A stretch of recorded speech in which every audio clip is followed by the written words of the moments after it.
Folks, every time I have a first timer on the podcast, I get pretty excited because, hey, it means we got somebody new on the Healthcare Unfiltered crew. And Matt, this means that if you play your cards right, first you get a t-shirt. I don't know if you know this. I mean, there's I like didn't an know that. actual t-shirt that I will mail to you because, yeah, I can't get you anything more than a t-shirt.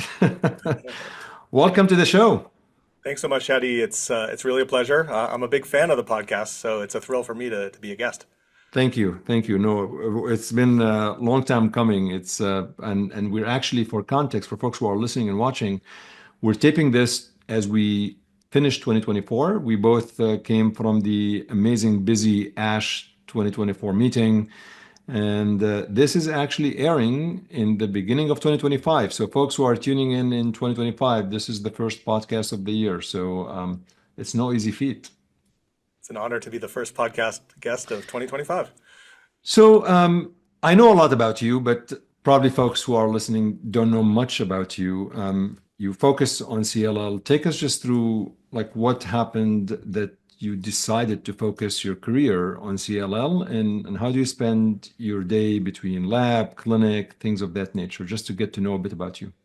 Yeah, thanks, Shadi. So, I started out actually interested in tumor immunology in a time when tumor immunology was not such a popular thing. And I did a rotation when I was actually a medical student at Memorial Sloan Kettering, where I did tumor immunology with the group there. And I thought that's what I wanted to do. But at that time, there were a lot of vaccines that hadn't worked so well. We didn't have checkpoint blockade. This was kind of in the mid 2000s or so. And I distinctly remember interviewing for fellowship at a program where I mentioned this interest in tumor immunology, and they said, "Oh, that'll never work. Uh, we'll never have immuno-oncology." And so I went into small molecules. That was sort of my interest. I was kind of guided by mentors at that time, and found my way back to my hometown of Boston to be in the fellowship program here at Dana-Farber. And that was really where this interest developed in apoptosis. We, as first year fellows at Dana-Farber, we have the privilege of having all these amazing researchers rotate through and give us these little mini talks, and we can interact with them. And one that was particularly influential for me was when Tony Latai came and started talking about basic BCL2 biology. And I was pretty fascinated by it. It was an area where there really hadn't been much in the way of therapeutic advances, and yet there was such a deep understanding of the science. And so to me, that seemed like a real opportunity. And Tony's a very influential guy and persuaded me to join his lab, which I still think is the best decision I've made over the years, getting involved with the work he was doing at the time, which he was really making some fundamental discoveries about CLL and how the cells really depend on this protein BCL2 for survival. And if only there were a way to target BCL2. I remember having some early conversations with Tony about that, and about some of the early efforts to do that, which were mostly failures. They had done some work with drugs that kind of had some impact on BCL2, but they often would hit lots of other targets, so they weren't selective. And so that was sort of the challenge when I was in the lab with Tony. This is around say 2009, 2010 or so. And so that was sort Were of the you, initial did scientific you know interest. how the lab works? Like, did you have exposure maybe in medical school or residency, or do you like start from scratch? People were showing around the lab. Yeah, so I had experience starting in college. I spent a couple of summers working in a lab, New England Biolabs actually, which some people know from their work with restriction enzymes and so forth. They actually have a very nice research operation as well there. And so I was able to get immersed in some research projects at New England Biolabs, which got me interested in lab research. But as I became a physician, I decided I really wanted to try to blend the two, to try to do lab research, but also take care of patients. And in medical school, had the opportunity to do a lab-based thesis for about 6 months in the lab. Learned about lupus. I was studying T cell biology actually, and that's sort of how I developed that interest in the immune system, and then eventually figured out how to pivot that into oncology. So you started in the lab, and you were doing both probably. I mean, obviously lab and clinic, but now you have your own lab, right? That's right. Yeah. So, I as a fellow, I was working mostly in the lab, but I started getting interested in CLL mostly because we were getting a lot of samples in from CLL patients. Right. It's easy to draw blood. There's tons of cells, and we started doing some interesting analyses there. I got to know Jennifer Brown, who was a young faculty member at Dana-Farber at the time, who was already an established CLL expert, and started seeing some CLL patients with her. And then when I was a senior fellow, there was an opportunity to take a faculty role as a clinical investigator focused on CLL. And this was right around 2011. So it was a really fortuitous time because that's when a lot of the new drugs like PCI 32765, later ibrutinib, and Cal 101, later idelalisib, these were all in phase one Just like trials. a Jeopardy question, like what was the numbers and letters of ibrutinib? Exactly. And so one of those drugs was ABT 199.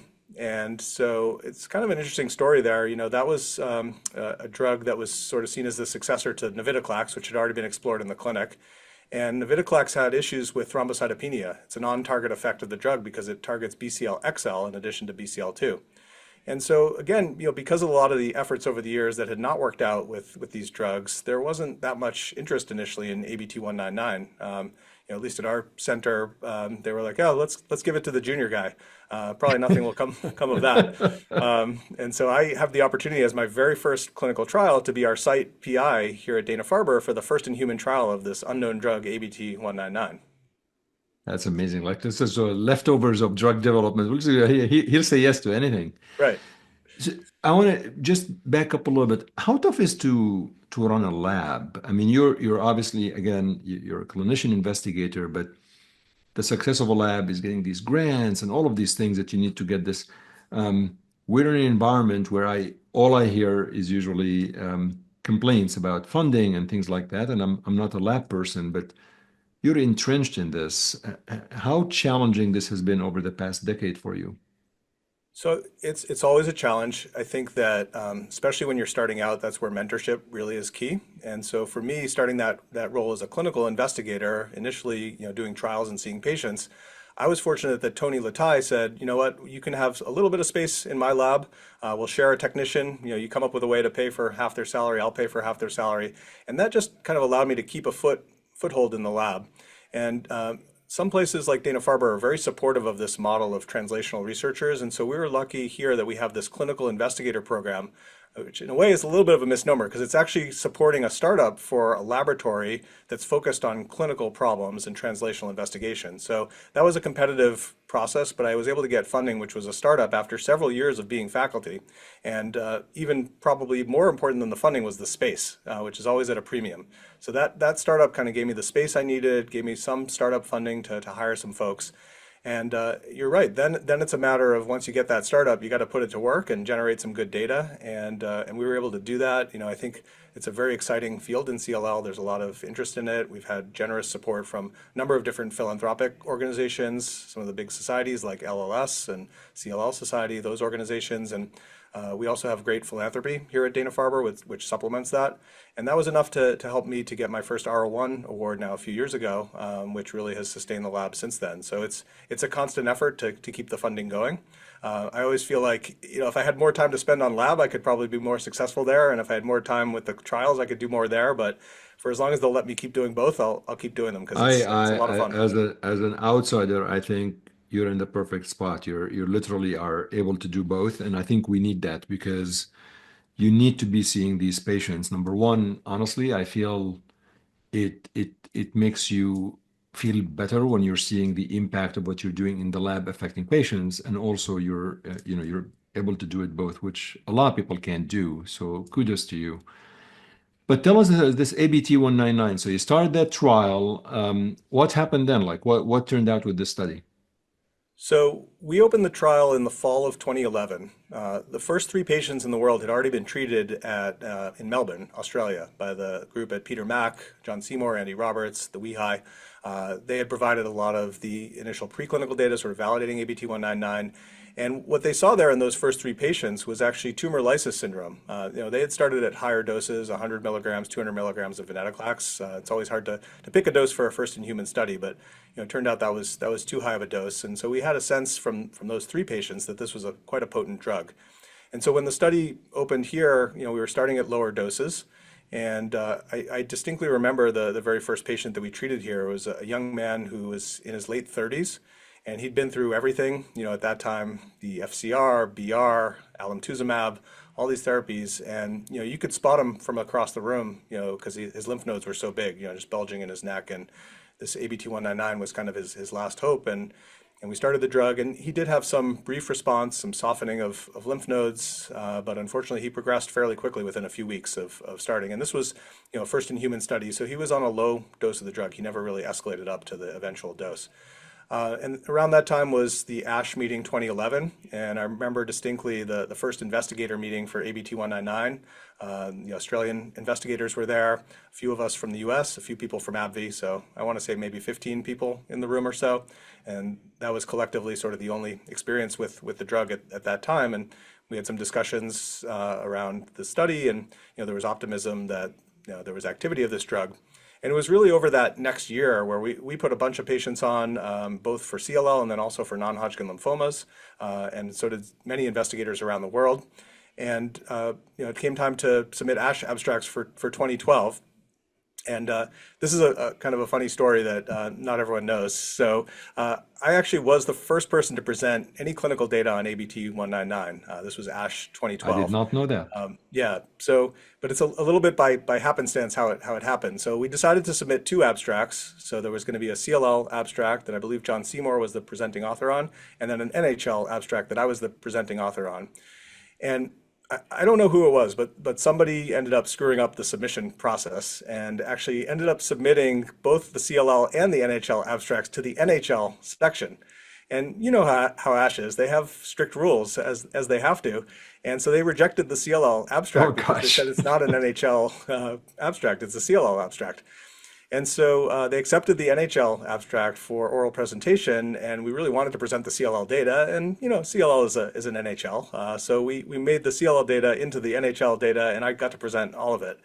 And it was such a thrill for me as a young investigator, my very first clinical trial, to get up there and describe the effects of this drug, which already at that time had a very high response rate, very good tolerability. We saw some neutropenia and some mild GI side effects, but we knew at that point, sort of a year or so in, that this was going to be a really good drug. And at that presentation, of course, the first person to come to the mic was Bruce Chesson. I was gonna say you Yeah, should ask me who came to the mic. I was gonna yeah. say Bruce Chesson or Rich Fisher. Yeah, and I was young in the field at that time, and I didn't know Bruce that well, but I knew of him. His reputation preceded him, and I heard that he asked tough questions. So I was quite scared when he came up to the microphone, but he said, "You know what? This looks like a pretty good drug," and then he had some positive things to say. So that was exciting. He let you out easy. Exactly. Um, how nervous were you being on the podium the first time with, I mean, this is like a new drug. I mean, I remember actually back in the day, I was in a lot of meetings where the entire discussion is how to deliver the drug safely and the ramp up and everything because everybody knew it actually was good, but they were nervous that we may not be able to deliver it in a safe way. But you're up there as a junior investigator presenting data for the first time on a drug that turned out to be amazing. Were you nervous? Were you? To be honest, I actually wasn't that nervous. I think I really didn't understand at that time, so how important that presentation was. It was more just naivete. I had been given the NHL abstract because I think people thought it was a little less exciting, and that was fine with me. I was just happy to be the lead author on any abstract, and then I got up there and I just kind of gave the talk. So, I would say also at that time we didn't really have a sense, even from those first three patients, we didn't have a sense of how powerful ABT-199 Venetoclax was. The safety profile looked quite benign. There had been no TLS events with the revised dosing scheme at that time. So, I wasn't so worried about toxicity, and I was just really excited about how good the data were looking. I mean, I think these novel therapies, the BTKIs and the BCL2 inhibitors, are honestly living examples of how understanding the biology of disease, the pathobiology of disease, can really affect drug development. I mean, it's just a perfect example, these two, which makes me definitely ask a couple of questions. Number one, are there other BCL2 inhibitors that are being developed? And the reason I ask is because we have about 500,000 BTKI inhibitors. I'm exaggerating, but I mean, so take us if there are other BCL2 inhibitors and why. Like, what are the shortcomings, if any, of venetoclax? As a drug developer, you should never be satisfied. You always want to do better. So, what are these things you would like to accomplish in BCL2 inhibition? And then we'll pivot into BTKI. So there are a couple of new BCL2 inhibitors in development. One of them I've been very involved with called Venetoclax was developed by a company Ascentage, where actually one of the postdocs that I work closely with in Tony Latai's lab became the chief scientific officer for that company. So that was sort of my initial connection there. And one of the things I told that company from the start is that Venetoclax is a great drug, but the ramp up is challenging. It's the 5 weeks, a lot of lab monitoring, et cetera.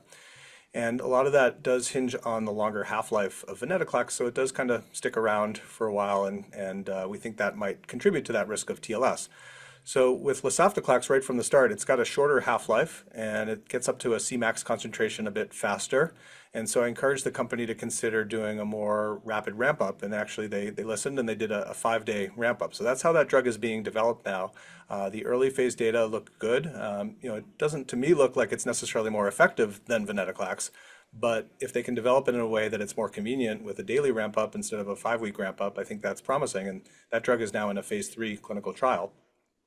The other drug that I think looks promising is called sonrotoclax. It's being developed by BeiGene, and this drug is much more potent than venetoclax. It's about 10 times more potent. It seems to have activity against one of the common resistance mutations we've seen in patients on long-term venetoclax, the BCL2 G101V mutation. And sonrotoclax is also now in trials. We saw some updated data at ASH, and it's in a phase 3 trial as well. And the ramp up, I think, is something that's being worked on with that drug. It's still a bit complex, but I think, there's room to improve that. So I think it is good to have some competition here and some newer BCL2 inhibitors coming along, but right now, it's still venetoclax is the mainstay. Just holistically, the goal is obviously reducing toxicities or reducing the chances or working in scenarios where there's a mutation that develops, a resistant mutation? I think that's less of an issue with BCL2 inhibition than it is, for example, with BTK inhibitors, because remember with BTK inhibitors, as you well know, we continue them until time of progression. Whereas with venetoclax, we've developed now these time-limited regimens where we don't think we'll see as much resistance using it in that way. So to me, the advantage of the newer BCL2 inhibitors is all around the convenience. And can that be done safely, I think is the big question. BCL2 is such a fundamental part of the pathophysiology of the CLL cell that maybe it's just not possible to have a more convenient ramp up safely. But I think it really needs to be explored in trials. Because when you say more potent, I was trying to understand what that means. The potency in BCL2 inhibition, what are you referring to when something is more potent inhibiting BCL2? Yeah, so that's just from in vitro data, basically. The way that these I see. VHB mimetic drugs work, they displace pro-apoptotic factors that are bound to Got it. BCL2, and so the sonrotoclax does that 10 times more efficiently than venetoclax. But venetoclax is plenty potent, so to me, Right. that's not necessarily a huge advantage. Maybe I'll be wrong, but yeah, I Right. think it's more around convenience. So the other piece of that has transformed obviously CLL treatment is the BTK inhibitors. I don't know how involved you were. Obviously, you use them all the time, but I don't know how involved you were in the development of the BTK inhibitors. But to whether you were involved or not, there are so many of them, and I mean, so many like 4 or 5, and others are developing well mechanistically, are they different in the way they work, or is it just a matter of, like you said, like in vitro, like one is more potent, one works on resistant mutation or things like that? Yeah, so we did get involved pretty early on with BTK inhibitors, and so I have experience going back to kind of that similar era, 2012 or so, with ibrutinib initially, and then we were very involved with the early phase studies of acalabrutinib and then zanubrutinib. So I would say that within that class of covalent BTK inhibitors, there's more similarities than there are differences, particularly with acalabrutinib and zanubrutinib. Clearly both of those drugs do have a different spectrum of kinases that they're targeting. They're more selective than ibrutinib. And we do have head-to-head data now in CLL suggesting that both of those newer covalent BTK inhibitors are safer than ibrutinib. And in the case of zanubrutinib, maybe more effective as well in terms of PFS in a relapsed population. So, I think there are some nuances between the drugs. We do see some headaches a little more commonly with acalabrutinib. With zanubrutinib, it's not as clear that it's better with hypertension risk, for example, whereas acalabrutinib is. So, there's some nuance there, but I think they're all fairly similar. Now, this new class of non-covalent BTK inhibitors, I think, is fundamentally different. So pirtobrutinib, which is approved now in the relapsed population, and then nemtabrutinib, which is still in development, they target BTK in a different way without requiring a covalent bond. So whereas all those covalent inhibitors require that cysteine 481 to be intact to bind, the non-covalent inhibitors don't need that residue there, so it can be mutated, which is a common resistance mutation, and these drugs can still be very effective. And then, now we have this class of BTK degraders that we saw updated data on from ASH, and these also look promising, and these targeted in a very different way. They're binding to a different part of the BTK protein. They're marking the protein for ubiquitination and destruction in the proteasome. And so I think it's very conceivable that those drugs will also get approved, and then eventually we'll have three different classes of BTK inhibitors. Within each class, I think the drugs are fairly similar, but these different classes of BTK inhibitors are different from each other. So one is the covalent. That's where you have like Xanu and Acala. Right. One is the non-covalent, and the degraders. I think a lot of my listeners and viewers don't know much about these because they haven't been, they hear about them conceptually, but it's not really like mainstream yet. Can you just simplify that for us, just like maybe in a couple of sentences? Yeah, so these degraders, this is not a completely novel mechanism. I mean, this is something that's been sort of explored in other cancers and with other degrading mechanisms. But they do take advantage of this proteasomal destruction pathway. The anchor of the drug is targeting very selectively the protein of interest, and then there's this harness, and then it connects it to the apparatus, the E3 ubiquitin ligase that allows the ubiquitination of the protein of interest. And so it results in very good, specific, and highly potent clearance of these proteins, really irrespective of what different resistance mutations might be there. So one of the presentations at ASH had this really nice set of curves where they looked at all these different BTK mutations, the C481S, the T474I, all these ones we see in patients. And in all those scenarios, the degrader was still able to efficiently degrade the protein. So, I mean, you've got one class of drug that looks very effective. You have another class of drug that is also effective. I know, call me crazy. We should combine them. Oh, great idea. We thought of that 10 years ago, Shadi. See, I mean, I've always known there's something genius about me. Right. So yeah, well before even the approval of ABT-199 Venetoclax, we were interested in this question, and both ourselves actually and a group at MD Anderson, Varsha Gandhi's group, we were exploring the combination of ibrutinib at that time with ABT-199 in preclinical models, and eventually acalabrutinib as well. We use in my lab a technique that Tony Latai developed called BH3 profiling, which is a way to functionally assess the dependence of the cells on different anti-apoptotic proteins. And so what we found is that the CLL cells became more dependent on BCL2 when you expose them to these BTK inhibitors. So in other words, they really sensitized the CLL cell even further to killing. And that was sort of some of the initial foundational work that led us to develop clinical trials combining these drugs. And it turns out that when we put acalabrutinib and venetoclax together, that's a very potent combination. And we actually added obinutuzumab as well for a triplet therapy that we call AVO. And this was actually the very first investigator-initiated trial with acalabrutinib that was actually funded initially through Acerta, which was the company that had developed acalabrutinib, and then later taken over by AstraZeneca. So we had written that study back in 2017 before acalabrutinib was even FDA approved. So you're conceptually, whenever you add some of these, drugs together, we worry about toxicity a little bit, right? Because you've got like two completely different classes of drugs. Mechanistically, you like to target the disease differently, but so what did you do? Like, did you have like a phase one part of this, trying to escalate the doses of the combination, or how did you design the trial? So there was already a little bit of experience with ibrutinib plus venetoclax. The group at MD Anderson had started a trial with that combination. And then there was some work going on from AstraZeneca through a sponsored study where they had explored a little bit of acalabrutinib and venetoclax with obinutuzumab and rituximab. This was work also done at Ohio State University. And so we had a little bit of that data available, but to be honest, we really kind of designed it from scratch to introduce each drug one at a time. To your point, to kind of understand what the additive toxicity might be for each drug. So we started with a month of acalabrutinib alone to kind of, figuring that's probably the easier one to start with. And then we came in with the obinutuzumab in cycle 2, and at that point, some of the lymph node disease had already been debulked, and we think there may be other benefits in terms of BTK inhibitors kind of inhibiting the infusion-related reactions that are so common when we start with obinutuzumab. So that proved to be a good order of introduction for those first two drugs. And then after the first 3 months, that's when we came in with the venetoclax, with the idea at that point patients should be pretty well cytoreduced, and we could really reduce that risk of tumor lysis syndrome.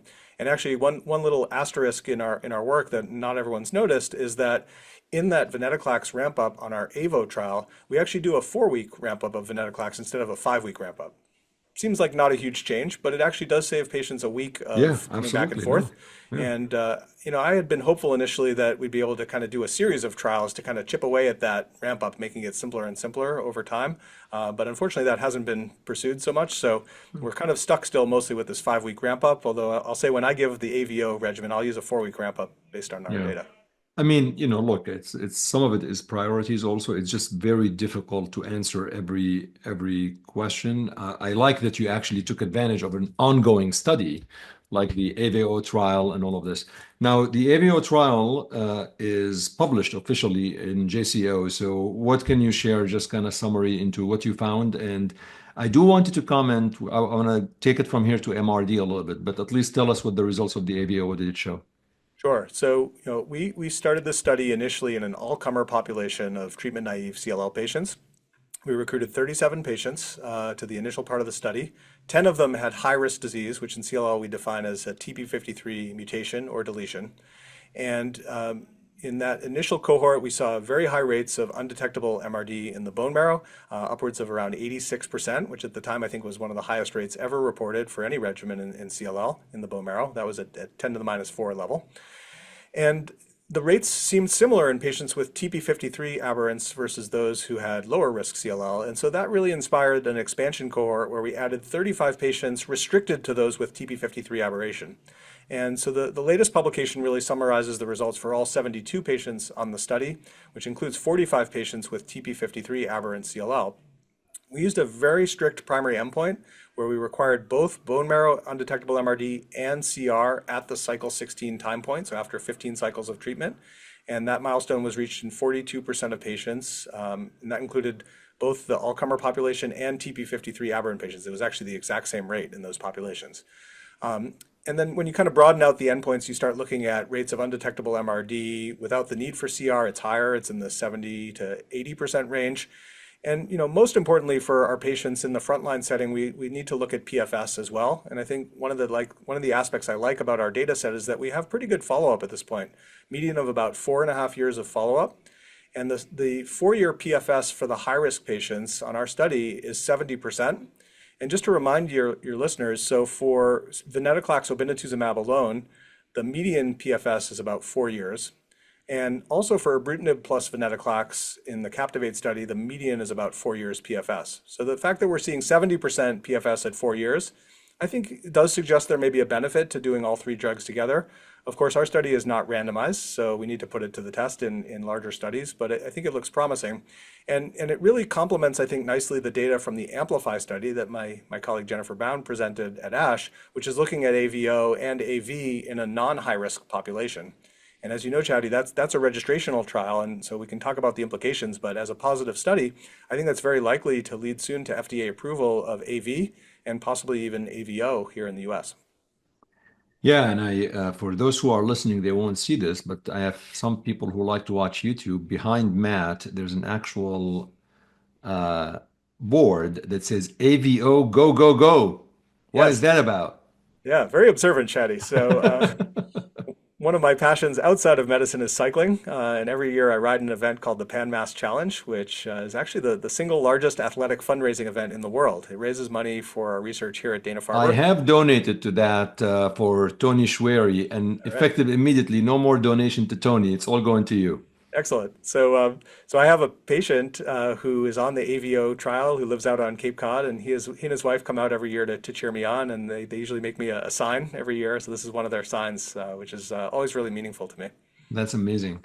I wanna talk a bit as we, work our way towards the end of the podcast about some of the data at ASH. But before, the Amplify data, we'll probably talk about it a little bit because we talked about the AVO.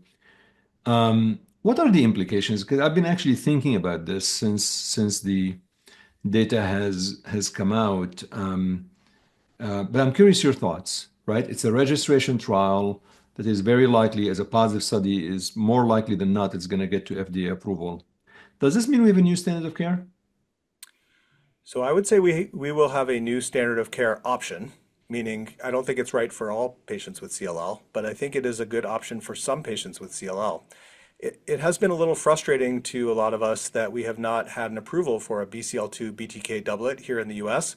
As you know, ibrutinib plus venetoclax did receive regulatory approval in Europe, and my understanding over the past year plus since they've had it is it's actually been quite widely used. I think there's a lot of interest in an all-oral time-limited regimen for CLL. And there were some safety concerns with ibrutinib plus venetoclax in an older population, some serious cardiovascular events. So I think it's very reasonable that it was not approved here in the U.S. But we're not seeing those cardiac signals with acalabrutinib and venetoclax. It does seem like it's a safe regimen, even in older patients. So I'm excited that we would have the prospect of an all-oral regimen here in the U.S. That's approved. I think I struggle still a little bit with when to add the obinutuzumab. In our data set, it looks very good for high-risk patients, but again, Amplify excluded high-risk patients, so we don't know in a randomized setting whether the three drugs is really necessary or not. I do know obinutuzumab is a very potent treatment, so maybe for our younger fit patients, that might be a good option. But Matt, I mean, the control arm is in Amplify. Wasn't it chemoimmunotherapy?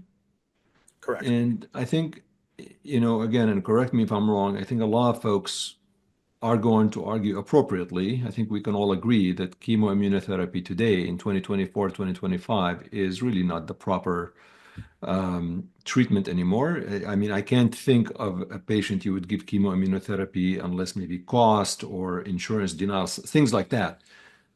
But for Amplify, I think folks are going to argue that, well, I mean, you're comparing to a control arm that is no longer in use. How do you get around that? So this is a challenge that we face in CLL because we've gotten so good at treating patients with these targeted drugs. Amplify is a study that was designed 6, 7 years ago at this point. And at that time, chemoimmunotherapy really was still a bona fide standard of care.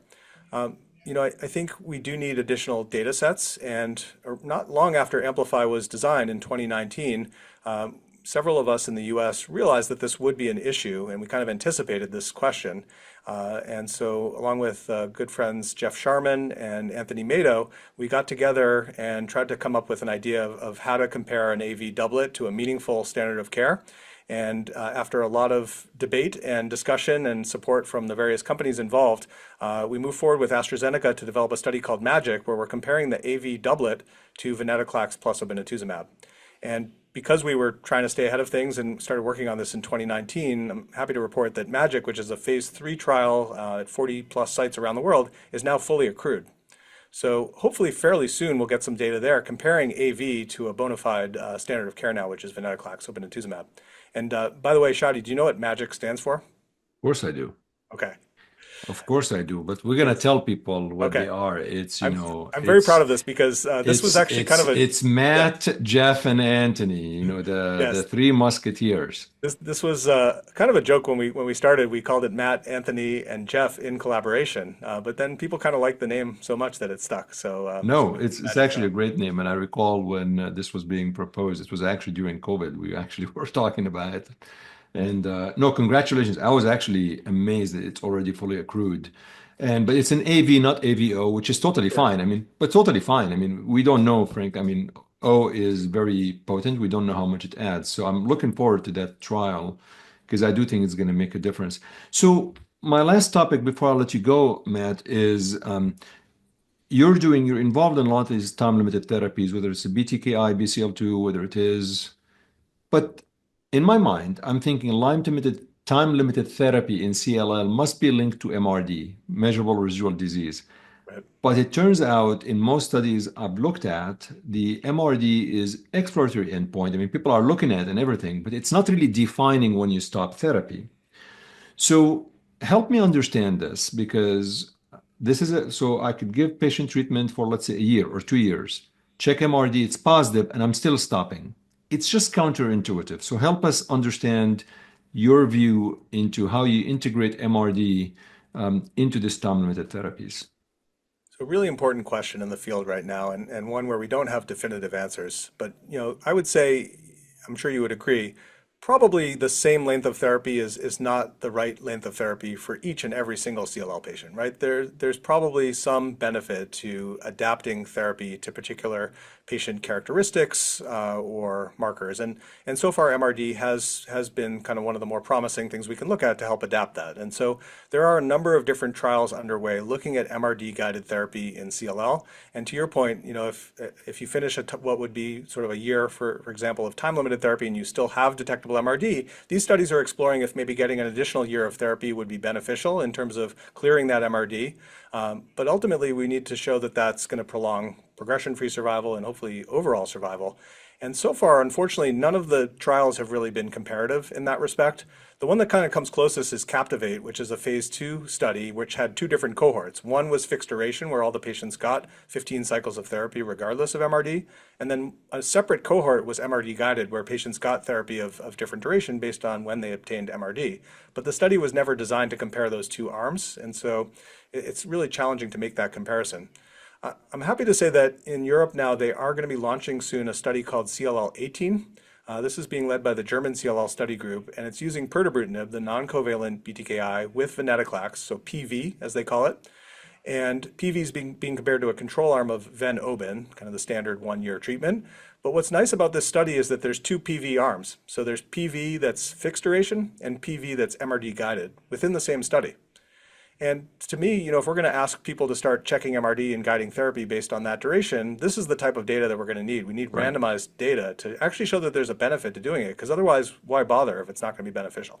And this is frontline, the CLL 18. Frontline, yeah. Yeah, they'll enroll in about 2 weeks, I'm sure. I mean, They are very they'll, efficient enrollers, yeah. yeah, true. Um, My last question is there, I mean, we can't go really through all of the ASH abstracts because there's just so many. And congratulations on your paper and everything you're doing. Really, what you're doing is truly amazing. I could go back and in the future, I'm going to say, I knew him back when. I mean, I remember like we met at several IWCLLs where you're still like, with the lab and a lot. I mean, I recall these times vividly. So it's really amazing to see how your career have made a huge difference for patients and families. Anything else you want to share with viewers, listeners, or any specific other burning data that really people must know about from the ASH meeting that you'd like to share with listeners and viewers?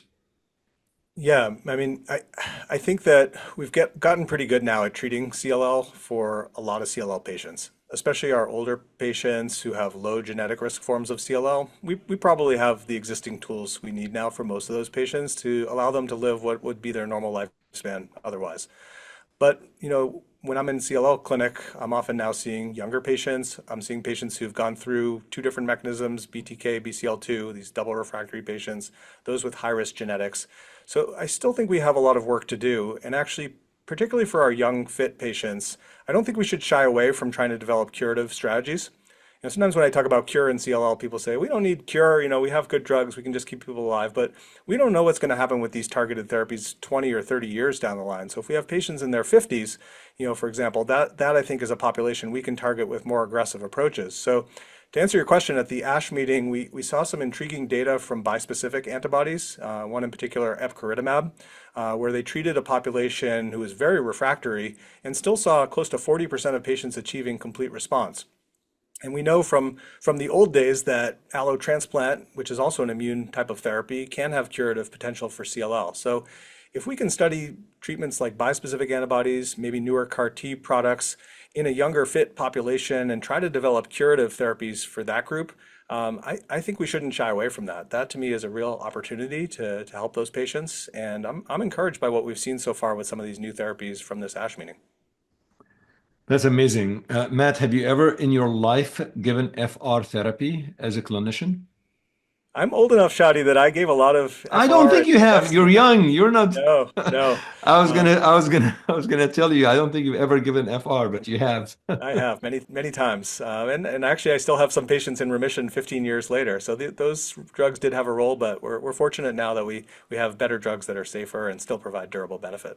It's amazing. And hey, so you guys do this like a Venetoclax support group where you just go and bike together at Ash? What's up with that? I mean, what's going on there? Yeah, so it turns out that several of the people who helped with developing Venetoclax are cyclists. So John Seymour is a good friend, Stefan Stilgenbauer from Germany, Chan Chia from Australia. So we try to get together at some of the bigger meetings and rent some bikes and get out and get some exercise in. It's a great group of guys. Well, excellent. Well, look, congratulations. This is wonderful, amazing progress. And I look forward to doing this after each major meeting where we'll chat about some of the advances in CLL. It's amazing to see the progress in this disease. Thanks, Shadi, for all you're doing with this podcast. I really enjoyed it. It's been a privilege to be a guest. Thank you.